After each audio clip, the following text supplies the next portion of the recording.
on Monday, I've raised the issue of 1MDB raising funds totaling the amount of 4.75 billion US dollars, or approximately 15.2 billion ringgit, paying average commissions of approximately 10%, in fact more than 10%, amounting to 1.54 billion ringgit.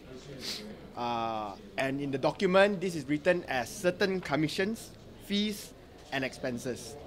The banker was Goldman Sachs, and 10% certain commissions, fees, and expenses paid was exorbitant because investment banking fees for funds raised rarely exceed 2%, especially for multi-billion dollar loans or bonds.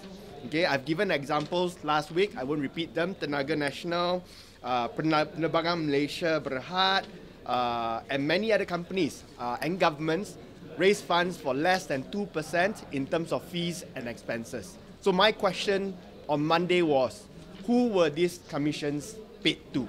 Why did we pay 10% when other people paid less than 2%? In fact, for that size, they should be paying less than 1%.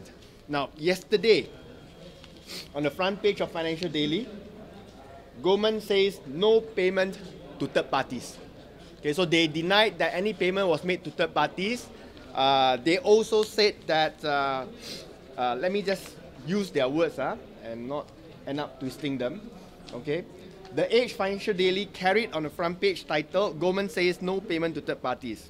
The Daily reported that Goldman Sachs said that certain commissions, fees and expenses referred in the loan offer documents are standard terms used to describe part of Goldman's compensation for the risk assumed in underwriting the bonds in question.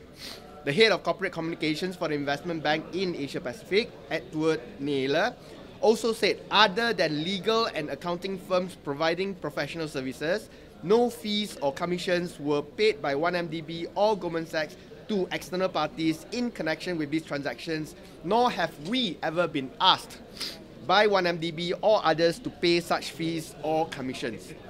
However, the bank refused to explain why certain commissions, fees and expenses were so much higher than the industry norm, or even what other clients paid or were charged by Goldman. For example, other fundraising exercises for Equiza, Apple and Mexican government, where Goldman Sachs was involved, showed that the fees amounted to only 1.3%, 0.3% and 0.2% respectively. Hence, by taking the bank's response at face value and their refusal to give reasons for the cutthroat 10% fees charged, Malaysians can only come to one conclusion. And there's really only one conclusion. The top management of 1MDB must have been comprised of idiotic desperados to be fleeced naked by an unscrupulous and unethical Goldman Sachs. Under normal circumstances, raising 1.52 billion by an entity wholly owned by the Malaysian government. This is not any Tom, Dick or Harry company. This is a company wholly owned by the Malaysian government. Should not have cost more than 152 million. Instead, 1MDB foot a scandalous bill of 1.54 billion. The top management must be a bunch of incompetent fools. I did not want to reserve my language because it's just completely stupid and idiotic. There is no further recourse for Datuk Sri Najib Razak, who is not only the Finance and Prime Minister but also the Chairman of 1MDB Board of Advisors, but to sack the entire top management of 1MDB, including its Chief Executive Officer, Muhammad Hazim Abdul Rahman.